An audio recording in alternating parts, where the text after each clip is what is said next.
반갑습니다. 할렐루야. 아멘. 지난주 제목이 뭐였죠? 사랑하기 좋은 날. 우리 사랑하기 좋은 날 여러분 어떤 사랑을 나누어 주셨습니까? 1 빼기 1을 했더니 뭐가 됐다고? 1 빼기 1은 3이라는 이 어마어마한 이야기를 했습니다. 내가 가장 소중한 것까지 다 내어주고 다 잃은 줄 알았는데, 남은 것이 이제 하나도 없는 줄 알았는데, 알고 보니까 그 사랑 때문에 나도 살고 다른 사람도 살고 우리 안에 하나님도 사시는 이 엄청난 기적이 일어나는 것이 사랑이라고 이야기를 했습니다. 우리의 역사 속에서 하나님의 이 같은 사랑을 아는 많은 사람들의 순종과 또 사랑을 통해서 우리까지도 복음을 듣고 지금 예수님을 믿고 하나님의 자녀가 되는 복을 누리게 되었습니다.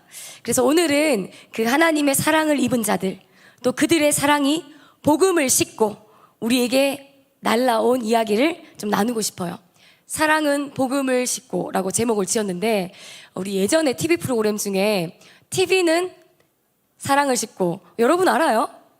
옛날 프로그램인데 그런 프로가 있었는데, 사랑은 무엇을 싣고? 복음을 싣고, 사랑이 복음을 싣고 날아온 이야기를 오늘 나누고 싶습니다. 그리고 하나님이 그 하나님을 사랑하는 자들에게 합력하여서 선을 이루시는 그 섭리가 얼마나 놀라운 것인지를 우리가 오늘 나눠보면 좋겠어요. 오늘은 전도사님이 말을 많이 안 하고 영상을 좀 길게 볼 거예요. 그래서 유튜브 이 저작권 문제 때문에 조금씩 중간에 중단을 하고 영상을 좀 나누고 싶습니다. 먼저 말씀을 두 구절 보겠습니다. 우리가 어떠한 존재인지를 선포해주는 말씀이에요. 베드로전서 2장 9절 말씀 보도록 할게요. 같이 한번 우리 선포하는 마음으로 말씀을 읽어보겠습니다. 시작.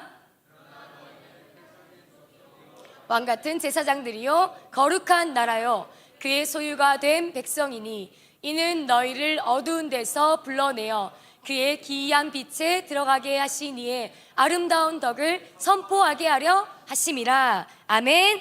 아멘. 우리를 어두운 데서 불러내어서 하나님의 놀라운 빛에 들어가게 하신 그 아름다운 덕, 그게 바로 복음이거든요. 그 복음을 이 세상 가운데 나타내고 선포하게 하시려고 우리를 택하셨대요. 왕같은 제사장, 거룩한 나라, 하나님의 백성으로 모두 우리는 그 부르심을 받은 사람들입니다. 전도사님, 좀 특별한 사람만 그런 부름을 받는 게 아닌가요?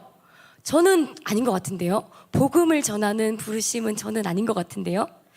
자, 그렇게 생각하는 사람, 그렇게 말하는 사람, 선교는 좀 특별한 사람만 가는 거 아니에요?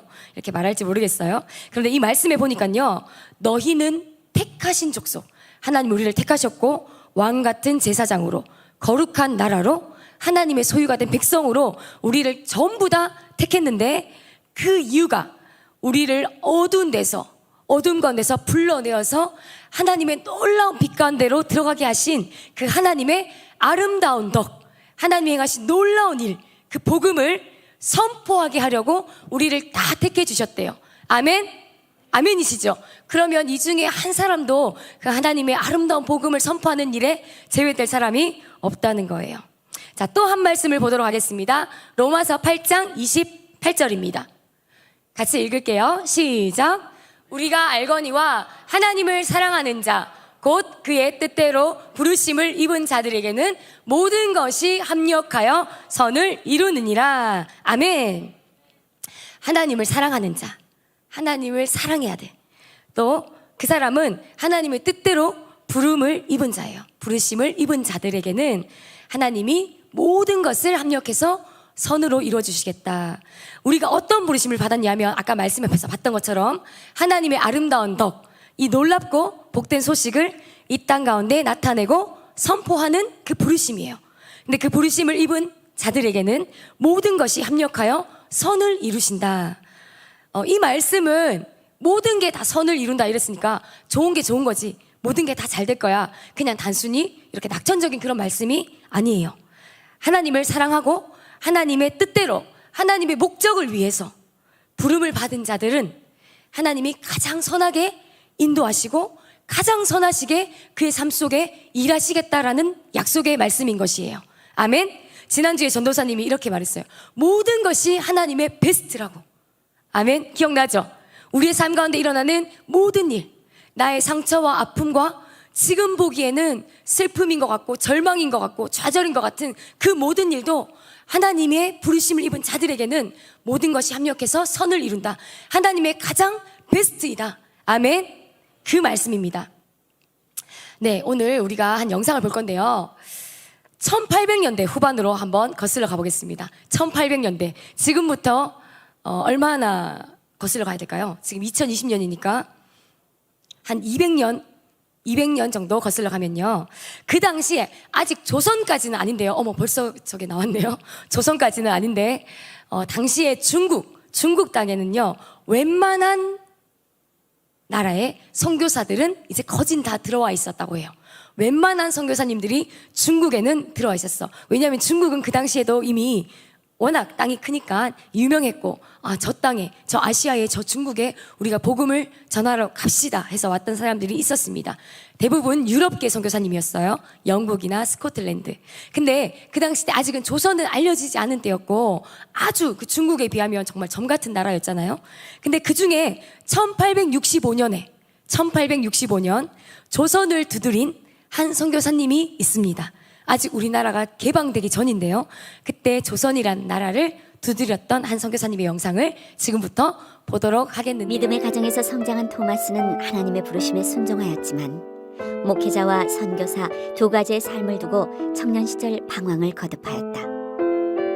웨인스의 신앙 부흥 운동은 영혼을 구원하는 일이 토마스의 사명임을 알게 하는데, 선교사의 비전을 품고 런던 선교의 문을 두드린 토마스에게 중국은 부르심의 땅이었다. 중국을 위해 함께 기도합시다. 죽어가는 영혼들을 위해 기도합시다. 주님, 저는 중국을 모릅니다. 하지만 주께서 가라 하시면 가겠나이다. 그러니 주님, 그 길을 인도하여 주시옵소서. 1863년 6월 4일 목요일, 24살의 청년 토마스는 꿈에 그리던 중국으로 파송받게 된다. 저의 희망은 자신을 부인하는 정신으로 열심히 사역하고 싶습니다. 그리고 중국의 우상을 무너뜨리는 선교사가 될 것입니다. 토마스, 난 네가 선교사가 될지 알았단다. 난 어려서부터 도전적이고 용감한 하나님의 종이었거든. 아버지, 건강해야 한단다. 그리고 위험은 피하렴. 1863년 7월 21일 중국으로 가는 배가 영국을 떠났다. 그날 함께 승선했던 선교사는 모두 8명이었는데 부푼 꿈을 안고 장래를 그리던 그들은 모두가 낯선 땅에서 생을 마치게 될 줄 상상이나 했을까. 드디어 중국이요. 넉 달 만에 중국에 도착했어. 우와, 굉장한데요? 중국은 굉장히 넓어요. 토마스, 배에서 떨어지겠어요. 조금만 뒤로 물러나세요. 캐롤라인, 염려 마세요. 너무 기뻐서 그런 것입니다. 저 땅이 바로 중국이란 말이죠? 토마스는 굉장히 의욕에 찬 선교사였다. 특유의 친화력은 중국 사람들을 이끌었는데, 예수 믿으세요. 예수 믿으세요. 예수가 누구요? 우리의 아버지이십니다. 당신 아버지 성함이 예수요? 아닙니다. 예수님은 우리 모두의 아버지이십니다. 에이, 싱거운 사람 같으니. 나는 천의 구하니 그 아버지 좀 소개시켜 주슈. 할렐루야. 외국 여자가 쓰러져 있어요. 어? 아유, 세상에. 이를 어쩌나. 선교사님, 저 지금 사모님께서 쓰러지셨습니다. 예? 아니, 캐롤라인이 쓰러졌다고요? 주님. 당시 임신 중이었던 캐롤라인에게 중국의 더위는 살인적인 것이었다. 토마스는 상하이보다 선선한 항코우로 거처를 잠시 옮기기로 한다. 금방 집을 알아보고 돌아오겠소. 걱정 마시고 다녀오세요. 금방 다녀오리다. 한커우에 도착하자마자 편지하겠소. 토마스가 한코우로 떠난 후 캐롤라인은 홀로 병과 싸워야 했다.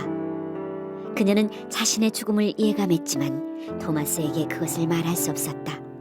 다만 하나님의 부르심에 담대히 나아갔고 용감히 이겨냈다. 선생님, 여기서 만나다니요. 캐롤라인은 건강하지요?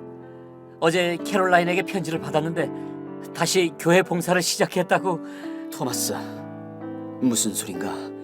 캐롤라인은 어제 하나님의 부르심을 받았네. 거짓말하지 마십시오. 며칠 전까지 캐롤라인과 편지를 주고받았는 거요. 자네 마음을 왜 모르겠나? 아니, 캐롤라인이 죽다니요. 캐롤라인의 편지를 이렇게 제가 가지고 있는데 말도 안 돼. 말도 안 돼. 캐롤라인은 잠잠히 순교의 길로 나아갔다. 하나님, 난 당신이 원망스럽습니다.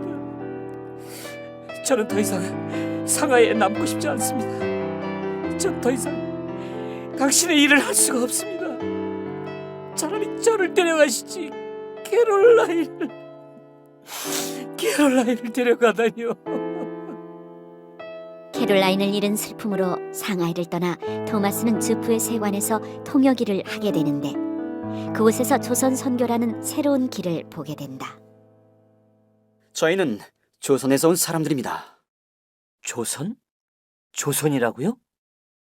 다시금 복음 사역의 열정에 사로잡힌 토마스는 같은 해 9월 백령도 근처의 작은 섬에 도착해 주민들에게 성경책 200여 권을 전하며 전도한다. 이 두꺼운 책이 뭐래요? 이거야 변네. 성경이라고 하지 않소? 성경. 성경이 뭔데요? 아이고 참, 성경이 성경이지 뭐. 성경은 하나님의 말씀입니다. 하나님은 또 누구랴? 몰라. 궁금하면 집에 가서 읽어보면 될 거 아니요. 우리 런던 선교회는 선교사의 사역지의 이탈을 허용하지 않지만 특별히 당신을 조선으로 보내기로 결심하였습니다. 할렐루야. 토마스가 몸을 실은 제너럴 쇼머노가 평양 근처 대동강에 도착하자 역시 우려하던 대로 조선군과 무력 충돌이 발생했다. 어서 불화살을 쏘라! 적군들은 이제 우리 손아귀에 들어왔다! 하나님, 지금 죽어도 좋습니다.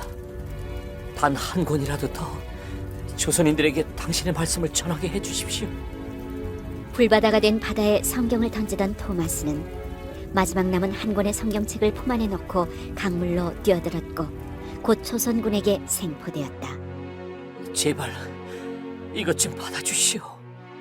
조선을 우습게 보는 놈들은 다 죽여라! 저는 적군이 아닙니다. 시끄러워! 야! 조선의 힘을 보여줘라! 제발 부탁입니다. 이걸 받아주십시오. 그러면 제가 그 칼로 제 목을 베겠습니다. 조선은 서양놈의 것은 받지 않는다. 주님, 제발 이것을 받아주십시오. 이봐, 죽는 놈 소원인데 들어주자고. 줘보게. 감사합니다, 주님. 27살의 꿈 많은 청년 토마스 선교사는 성경책 한 권을 조선인에게 전하는 것으로 생을 마감하지만 훗날 성경을 받은 박춘곤 병사는 평양의 초대 교인이 되었고 믿음의 가정에서 장로의 가정으로 계속 이어져 갔다. 이로써 스스로 존재하는 말씀이 조선을 복음화시킨 것이다. 하늘의 미랄이 되어 자신의 목숨을 바친 선교사의 믿음이 이 땅을 복음화시킨 것이다. 토마스 선교사님, 제너럴 셔머노에서 성경책 던지고 돌아가신 순교하신 이야기 들어봤죠, 여러분? 네. 토마스 선교사님은 순교했지만 하나님의 복음은 순교했다 안 했다? 복음은 죽지 않았어요. 그래서 계속해서 조선을 향해서 날아듭니다. 하나님을 사랑하는 한 사람의 조선을 향한 사랑이 여전히 그 사랑 위에 복음을 싣고서 이 조선 땅을 두드려요. 당시에 우리나라도 조선 후기에 들었었거든요. 1800년대 후반 조선 후기였는데 이때 지금의 이제 북한 땅이죠. 그 북방의 상인들은 중국하고 그 교역을 통해서 국경 무역을 통해서 부를 축적하고 또 정보도 획득하고 그렇게 이제 살 때였어요. 역사 시간에 송상, 만상, 또 유상, 내상 이런 상인들의 이름을 우리 공부하고 있는 친구들은 아마 알 거예요. 개성상인, 의주상인, 무슨 상인 이러면서. 네, 이제 이들이 변방에 있었기 때문에, 국경지대에 있었기 때문에 중앙정부, 지금으로 말하면 이제 우리 서울하고는 좀 멀잖아요. 중앙정부에 대한 반감이 좀 컸었다고 해요. 이제 여기에 하나님의 아주 놀라운 섭리가 있는데요. 그랬기 때문에 당시에 조선이 붙들고 있었던 유교 사상, 유교와 불교가 아주 조선 땅을 덮고 있었는데 그 유교 사상이나 유교의 이념이 변방의 사람들은 조금 약했다고 합니다. 그랬던 어떤 상황이었기 때문에 그들에게 오히려 복음이, 기독교가 비교적 쉽게 들어가고 받아들여질 수 있는 계기가 되는데요. 당시 이제 국경무역이 어디에서 행해졌냐면 고려문이라는 곳에서 이루어졌어요. 지금 이제 압록강하고 중국의 단동이라는 지역. 전선님 거기를 가봤는데 바로 강 하나, 다리 하나를 두고 북한이 보이거든요. 그 단동 지역에 있는 거기에 고려문이라는 것이 있었는데 거기에서 국경무역이 이루어졌어요. 이제 여기에서 많은 선교사님들이 활동을 하시면서 조선의 상인들과 접촉을 했었는데 이 중에 의주상인이 만상이거든요. 이 만상들이 복음을 접하게 됩니다. 의주상인 중에 이응찬이라는 사람이 있었어요. 이 사람은 홍삼을 파는 사람이었어. 우리나라 홍삼 유명하죠. 전사님 예전에 회사 다닐 때 인도네시아의 어떤 그 회장님하고 저희 회사가 거래를 했는데 저희가 항상 선물로 그분이 한국의 이 인삼, 홍삼 이런 것을 원하시더라고요. 그래서 그걸 이렇게 선물로 했던 기억이 나는데요. 그 당시 때도 이 조선의 홍삼이 아주 유명했대요. 그래서 당시에 조선의 홍삼이 중국에서 비싸게 거래가 되었어요. 그래서 이 이응찬이라는 사람이 이때 홍삼을 메고 이제 압록강을 건너서 무역을 하려고 가는 길이었는데 압록강을 배 타고 가다가 배가 뒤집혀져 버렸어요. 그러니까 어떻게 됐을까? 물에 빠졌겠죠. 물에 빠지면서 이 홍삼이 어떻게 돼? 전부 다 물에 젖어 버린 거예요. 이 상품 가치가 있을까 없을까? 없겠죠. 더 이상 이제 이 홍삼을 말려봤자 물에 젖었기 때문에 상품 가치가 완전히 떨어지고 팔 수 없는 홍삼이 된 거예요. 그 홍삼을 팔면 6개월 동안 자기가 생활할 수 있는 6개월어치의 그 봉급을 버는 거였거든요. 절망에 빠졌어요. 완전히 6개월치가 날아가는 그 상황에서 실망하여서 고려문에 도착을 했습니다. 근데 이제 평소에 알고 지내던 중국인 친구가 말을 건넸어요. 6개월치 그 봉급을 만회할 수 있는 기회가 있다고. 그래서 이응찬 씨가 그게 뭐냐고 물었더니 어떤 외국인에게 어학선생, 한국말을 가르쳐주는 그 선생님 일을 한번 해보지 않겠냐고. 그거 하면 너가 6개월치 먹고 살 돈을 좀 벌 수 있을 거야 라고 제안을 했어요. 이 사람이 당장 하겠다고 했죠. 그래서 존 로스라는 사람에게 한글을 가르치기 시작하는데요. 바로 그 존 로스가 선교사님이었어요. 복음을 전하기 위해서 중국에 왔던. 이 로스에게 한글을 가르쳐 봤더니 언어 능력이 너무 탁월해서 배운 지 1년도 안 돼서 한국어 교재를 만들었대요. 한국어 교재를 편찬할 정도로 언어 능력이 탁월했어요. 그리고 2년 후에는 한국의 역사라는 책도 쓰게 되었어요. 선교사님이. 그러면서 이제 이 탁월한 어떤 언어의 감각을 가지고 급기야 한글 성경을 번역하게 됩니다. 우리 토마스 선교사가 전했던 성경은 한글로 쓰여졌던 성경이 아니었어요. 무슨 말로 쓰여져 있었을까? 한문으로 쓰여져 있던 성경이었는데 이제 존 로스가 드디어 한글로 성경을 번역하기 시작한 거예요. 여기에 이제 다른 의주상인 만상이 붙는 거예요. 이응찬이 알고 지냈던 사람들도 몇 명 더 붙어서 성경 번역이 시작되고 그러다가 이제 놀라운 일이 발생합니다. 성경을 그냥 단순히 그 한문으로 된 한자로 된 말을 한글로 번역하는데 그 가운데 성령님께서 역사하신 거예요. 그래서 사람들이 말을 번역하다가 갑자기 자기들이 쓰고 있는 이 말이 믿어지기 시작하는 거야. 깨달아지기 시작하고 성경 말씀이. 그러면서 존 로스가 따로 붙들고 성경 공부를 막 시켰던 게 아니야. 복음을 막 이렇게 강하게 전했던 게 아닌데 단순히 한글로 된 책을 번역하는 과정에서 그 말씀이 성령이 역사하셔서 이 마음에 믿어지고 이분들이 예수님을 영접하는 역사가 일어나요. 그래서 최초로 한국인 신자, 한국인 기독교인이 태어나게 됩니다. 1879년에 우리 이것과 관련해서 영상을 하나 더 볼 건데요. 의주상인 이응찬과 존 로스 선교사님의 만남에 관한 영상입니다. 이것도 한번 보도록 하겠습니다. 등에 지고 있는 이건 뭔가? 예, 중국에서 사온 약초입니다요. 어디? 맞군. 통과. 당신 한쪽 발목이 왜 이렇게 부었어? 뭐 숨기고 있는 거 아니야? 아유, 아닙니다요. 발목이 삐어서 그 부목을 대었더니 그렇습니다요. 풀어봐. 여기 맞군. 칠칠 맞지 못하게 발목이나 삐고. 통과. 이런 국경의 감시가 생각보다 삼엄한걸. 이렇게 해서는 국경을 넘기 힘들겠는데. 이렇게 빈종이 사이에 성경 낱장을 끼워놓고 또 꼬아서 노끈으로 만들면 아무도 모르겠지. 통과. 다행이다. 감사합니다, 주님. 평안북도 의주 출신인 백홍준. 그가 비밀리에 들고 들어온 건 바로 우리나라 최초의 한글 복음서였다. 당시 상황으로는 목숨을 건 위험천만한 일이었는데, 그렇다면 그가 가지고 들어온 이 성경은 어떻게 그의 손에까지 들어오게 되었을까? 그 뒤에는 존 로스라는 선교사의 활약이 숨어 있었다. 존 로스 선교사. 그는 스코틀랜드 출신으로 1872년 중국으로 파송되어 만주의 우장과 봉천 지방에서 선교 사업을 하던 목사였다. 애초 중국을 품고 온 그였지만 하나님은 조선이라는 새로운 나라를 보게 하셨는데, 그건 바로 그보다 먼저 중국에 와 있던 윌리엄슨 선교사를 통해서였다. 자네 혹시 토마스 선교사에 대해서 들어봤나? 토마스 선교사라면 미국의 제너럴 셔먼호에 탔다가 순교했다는. 맞네. 그가 그토록 목숨을 바쳐 가려고 했던 나라가 바로 조선이라는 나라지.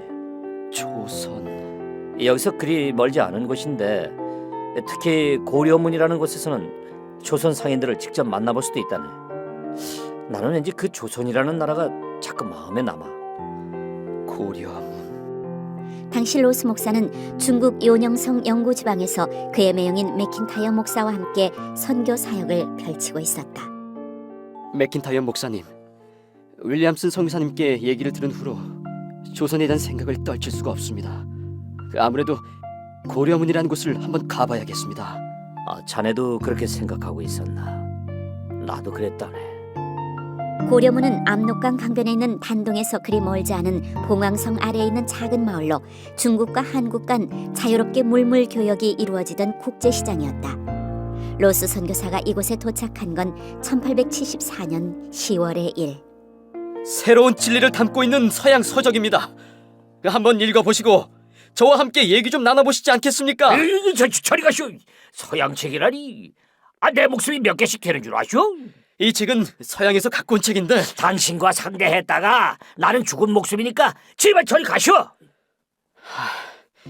역시 조선인들과 접촉하는 게 쉽지가 않구나. 모두들 서양인에 대해서 두려움을 갖고 있어. 어쩌지?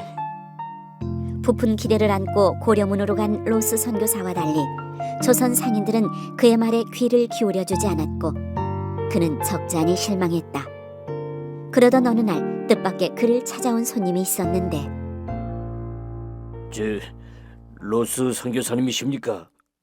네, 제가 로스입니다만 누구시죠? 예, 조선에서 온 상인입니다. 잠깐 얘기 좀 하고 싶어서 왔는데요. 조선 분이시라고요? 로스 선교사는 그를 통해 지금 조선의 사정이며 한국어에 대해 대략적으로 파악할 수 있었다.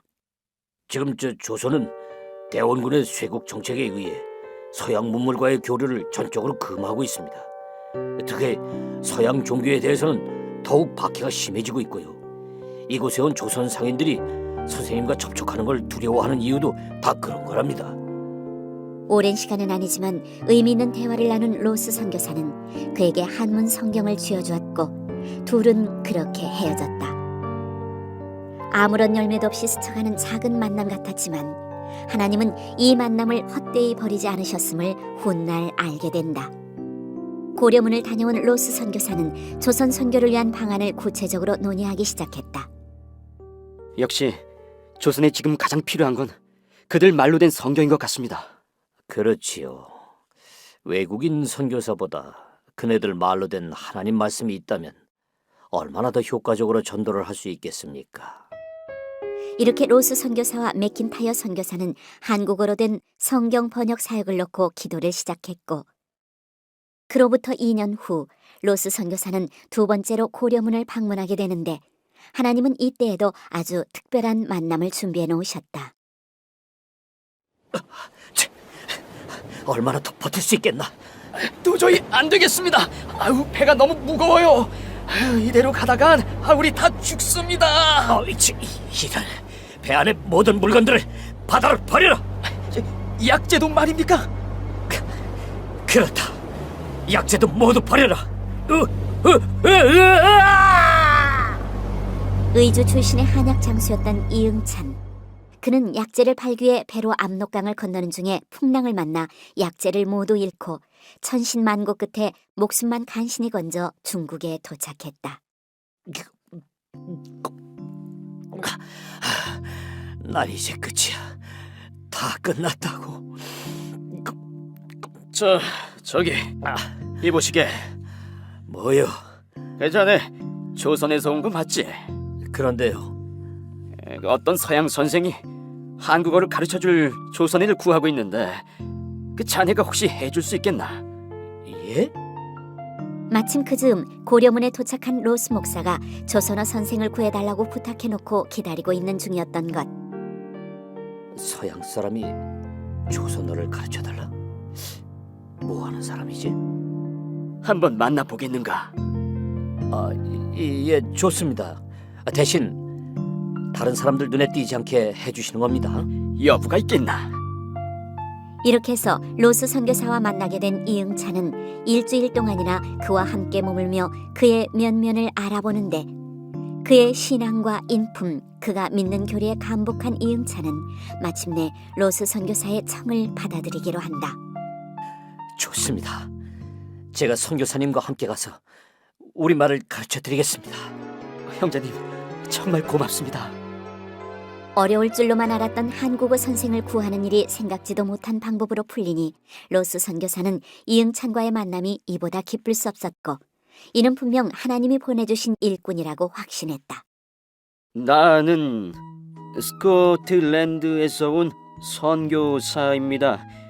나는 조선말을 조금 할 수 있습니다. 생각보다 빨리 배우시는군요. 이응찬과 함께 한국어 공부를 시작한 로스 선교사는 가뭄의 단비를 만난 듯 빠른 속도로 한국말을 배우기 시작했고 얼마 지나지 않아 또 다른 도움의 손길들까지 만나게 되는데 바로 이응찬이 소개한 의주 출신의 친구들로 그들과 함께하자 한글 성경 번역 작업에도 물꼬가 트이기 시작한다. 사람이 6개월치 월급 정도라고 했잖아요. 우리 지금 예를 들어서 한 200만 원을 받는다 그래도 한 달에 6개월이면 얼마야? 1200만 원, 적은 돈이 아니에요. 그 임삼을 빠뜨려서 그 집에서는 가족들과 자녀들이 아버지가 인삼 팔아가지고 가져온 돈으로 이제 먹고 살려고 기다리고 있을 거 아니에요, 그죠? 온 집안이. 근데 그거를 한순간에 다 잃게 됐으니까는 집에도 돌아가지도 못하고 얼마나 절망적인 상황이었어요. 근데 그 사건 때문에 우리 선교사님을 만나게 되고 그러면서 복음을 믿게 되고 성경이 번역되게 되고 우리 하나님은 우리가 알지 못하는 우리가 생각할 수 없는 상상할 수 없는 그 방법들로 복음의 역사를 이뤄가시는 것을 우리가 볼 수 있습니다. 우리 물댐교회는요 지금 요즘 한창 부흥을 위해서 기도하고 있어요. 우리 조선에도요 부흥이 일어났어요. 평양의 대부흥. 우리 몇 년도에 일어났는지 알아요? 맞아요. 1907년 어겐 1907 들어봤죠? 1907년이니까 이때가 지금 1880년대 뭐 이럴 때니까 한 20-30년 그 안에 이제 부흥이 일어났었어요. 그 부흥의 씨앗 같았던 분들이 바로 우리가 오늘 봤던 우리 토마스 선교사님, 또 존 롤러스 선교사님 같은 분들이 다 하나같이 하나님을 사랑해서 이 조선이라는 나라를 사랑해서 복음을 들고 이 모양 저 모양으로 그 씨앗을 뿌렸던 것들이 그 열매를 거둔 것이 바로 1907 평양 대부흥이었고요. 지금 그 열매로 우리도 이 자리에 앉아 있어요. 이 교회도 마찬가지고 우리가 가진 복음, 내가 믿는 예수님, 이 값이 얼마나 비싼지 여러분 한번 생각해 보세요. 우리 지난주에는 나를 위해서 내가 알지도 못할 때 내가 그 주님을 위해서 착한 일 조금도 한 적도 없는 그때 이미 예수님은 세상을 위해서 생명을 내어주시고 하나님은 그 하나밖에 없는 그 아들을 던져주셨다고 얘기했는데 그 예수님의 피값뿐만 아니라 그 예수님의 피값을 받은 자들이 또 어떻게 했어요? 자기의 생명을 던지고 사랑하는 아내를 잃고 자신들의 전부를 잃은 것 같은 그런 희생과 헌신들 때문에 우리가 지금 이 복음을 갖고 있는 거예요. 내가 가지고 있는 이 복음, 우리가 보고 있는 성경책, 이것이 그냥 단순히 복사해서 인쇄해서 책으로 만들어진 게 아니라 이 많은 사람들의 희생과 헌신의 스토리들이, 역사들이 있었다는 거예요. 예수님이 생명을 먼저 버려주시고 그 후에 수많은 그리스도인들이 지금 나에게 복음이 전해지도록 하기 위해서 목숨을 던졌습니다. 그 선교사님들만 있었던 것이 아니라 가족들, 그리고 우리 아이들도 있어요. 아이들. 우리 사진을 한번 보여줄게요.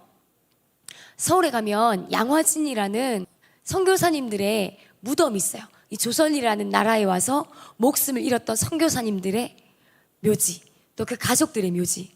아주 작은 묘지들이에요. 작은 비석들. 저건 뭘까요? 누구의 무덤일까? 무덤 같지도 않죠. 그냥 비석만 되어 있죠. 그 수많은 선교사님들의 자녀들, 아이들의 무덤이에요. 태어나서 하루 만에 죽은 아이들도 있다고 해요. 하루 또는 몇 달, 며칠, 4살에서 6살 때 죽은 아이들이 가장 많았다고 하는데, 그때 왜 아이들이 많이 죽었냐면 조선이라는 나라가 지금 우리나라 엄청 잘 살고 깨끗하지만요, 그 당시 때 선교사님들이 쓰신 글을 보니까요 진짜 더럽고 미신 막 찌들어져 있고 귀신을 섬기고 이제 그런 어떤 조선이었기 때문에 풍토병으로 죽어갔던 사람들이 많았는데요, 이 서양에서 온 우리 분들이 조선에 오면 복음을 전해보기도 전에 그 풍토병 앓고, 우리가 왜 아프리카나 이런 데 가면은 말라리아 이렇게 주사 맞고 가는 것처럼 그 풍토병 때문에 목숨을 잃고 수많은 아이들이 죽게 되었다고 합니다.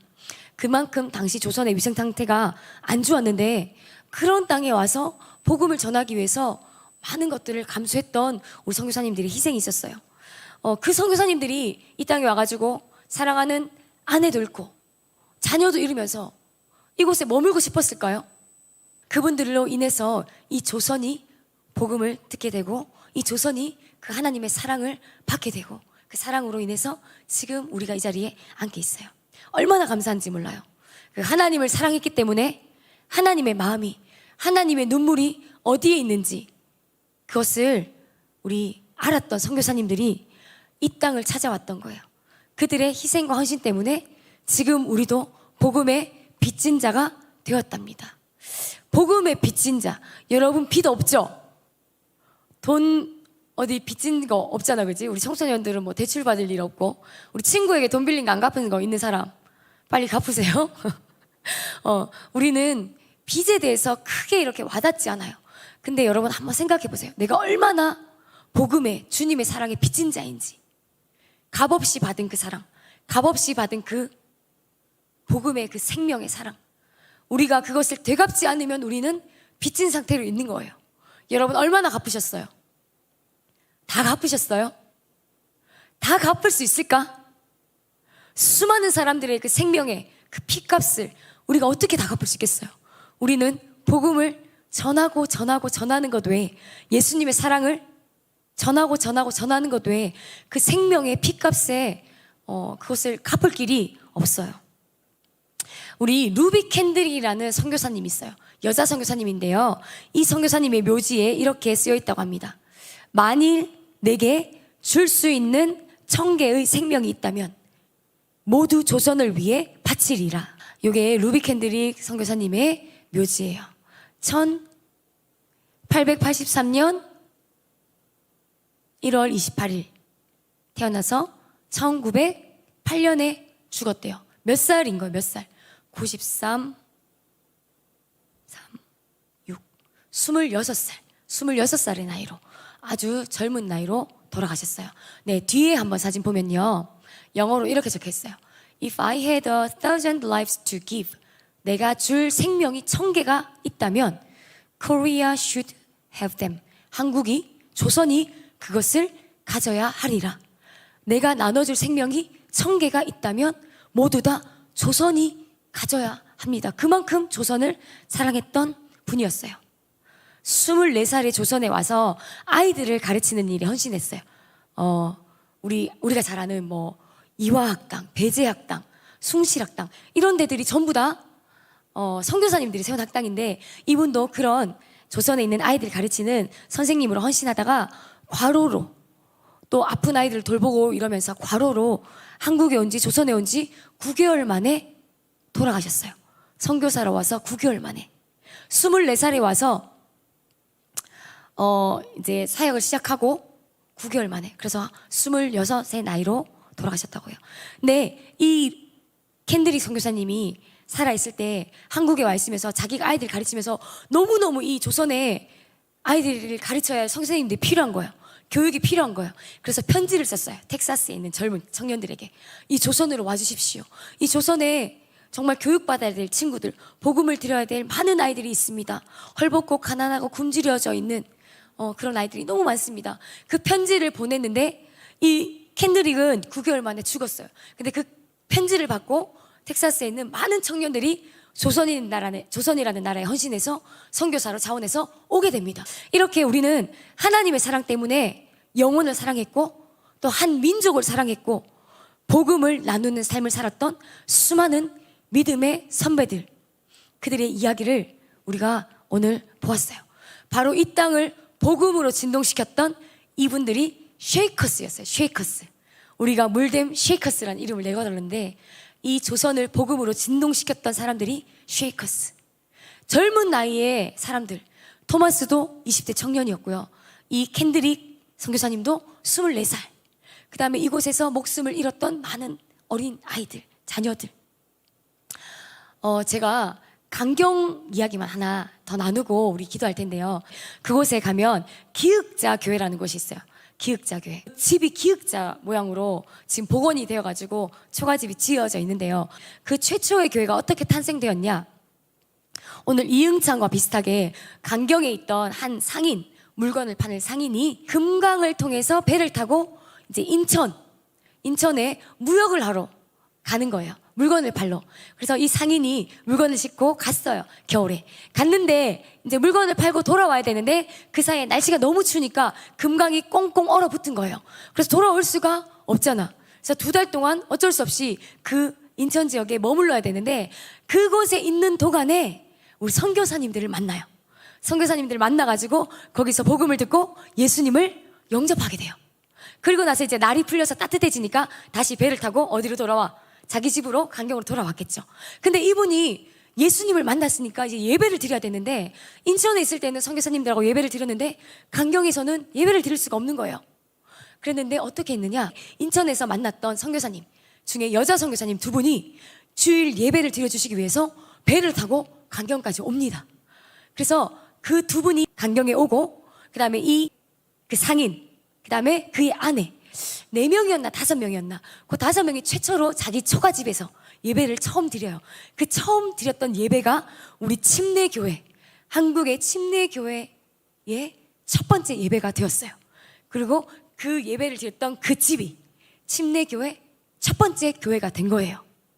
나중에 이제 그 집이 우리 일본 사람들을 위해서 이제 막 불타기도 하고 핍박을 받고 그랬는데, 다시 복원이 되어가지고 지금은 우리가 가서 볼 수 있도록 예쁘게 꾸며놨어요. 그 선교사님들의 열정, 그 사랑, 그 젊은 이 자매 선교사님들, 여자분들이 배를 타고 그 한 번 예배를 드려주기 위해서 복음을 전했던 그 사람을 잊지 않고 찾아와서 예배를 드려줌으로 그곳이 교회가 되고 계속해서 그곳에서 복음이 전해지는 그런 역사가 있었다는 것을 보고 참 감동이 되더라고요. 지금 미얀마에서 한국어 학당을 하고 계시죠? 우리 켄드릭 선교사님처럼. 미얀마에서 군부 사태 때문에 모든 선교사님들이 다 철수를 하고, 또 한국에 있는 선교 본부에서도 지금 위험하기 때문에 들어오십시오, 전부 다 호출을 했어요. 외국인 선교사님들은 대부분 철수를 했어. 그리고 한국인 선교사님들도 대부분 철수를 했는데, 그곳에 몇 가정, 우리 선교사님 가정이 남아 있었는데 그 중에 우리 한 가정이 누구? 우리 이일환 선교사님의 가정이었어요.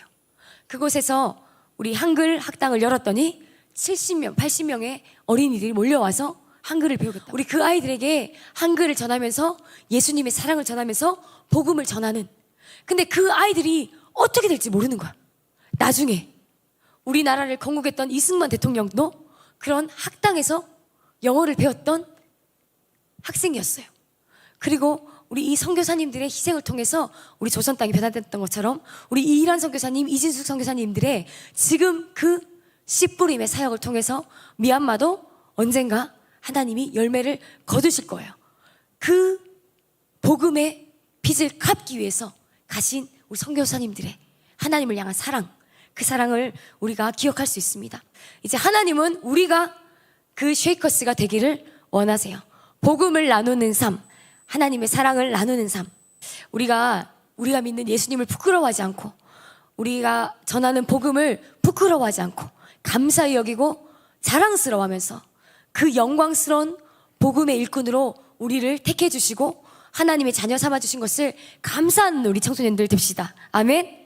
여러분, 이 복음을 내가 받을 수 있는 거, 이 복음이 나한테까지 전달됐다라는 것이 우리가 오늘 잠깐 짧게 나눴지만 이 외에도 무수한 많은 선교사님들, 많은 복음의 사람들, 또 우리 부모님, 우리 목사님, 우리 전도사님, 우리 선생님들의 그 사랑과 헌신으로 내가 지금 예수님의 그 사랑을 받고 있는 것을 생각하면 너무너무 감사해요. 그래서 우리가 내가 속한 학교, 내가 속한 우리 가정, 또 내가 있는 그 땅에서 동일하게 우리 세상 사람들에게, 내 옆에 있는 친구들에게 나를 통해서 우리 하나님의 이 복음, 하나님의 아름다운 덕이 전해질 수 있다면, 선포될 수 있다면, 하나님 그것을 위해서 나를 택하셨는데 그렇게 될 수 있다면 얼마나 영광스러워요. 그 부르심이 얼마나 귀해요. 아멘. 우리를 통해서 하나님이 그 일을 행하실 것입니다. 우리 그렇게 하실 하나님, 모든 것을 합력하여 선을 이루시면서 우리의 삶을 통해서 영광 받으시고 복음을 전하실 하나님 앞에 감사하면서 우리 오늘 나아갔으면 좋겠어요.